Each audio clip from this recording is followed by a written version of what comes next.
ഈശ്വര, എന്തൊരു ചൈതന്യം. മോള് അവിടെ പോയി ചാച്ചിക്കോ, ഉറങ്ങിക്കോ. ചായ ബാജി വേണ്ട മോളെ, ചായയും ബജ്ജി ഒന്നും ഇപ്പൊ വേണ്ട.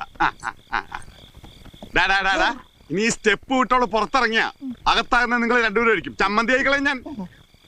ഞാൻ ഡെയിലി വന്ന് ചെക്ക് ചെയ്യുന്ന ഓർത്തോ. വേറെ ജോലിയില്ലേ? അല്ല പറഞ്ഞ അല്ല, ഞങ്ങള് വേറെ ജോലിക്കും പോണ്ട് ഇവിടെ ഇരുന്നോളാന്ന് പറഞ്ഞു. ഞാൻ പേരിച്ച് എന്നെ എന്തെങ്കിലും തെറി പറഞ്ഞായിരിക്കും. നീ ചെട്ടിക്കാട് കുർബാന അടിക്കാൻ കൊണ്ടുപോയല്ലടാ. പാലാരിവട്ടത്തേക്ക് ഇവിടുന്ന് വേറെ 10 രൂപയുള്ളൂ. എടുക്കണേ 90 രൂപ. 8 രൂപ, ബാക്കി 92 രൂപ തിന്നു. കൊല്ലും ഞാനിന്ന് അവളെ. എടാ വേണ്ടടാ, കൊറേ ദിവസായി ഇത് തന്നെ. ഇങ്ങനെ തല്ലരുത്. ഇങ്ങനെ തല്ലരുതെന്ന് ഞാൻ അവളോട് ഏത് ഭാഷ പറയാനാ? ഓ അമ്മേ.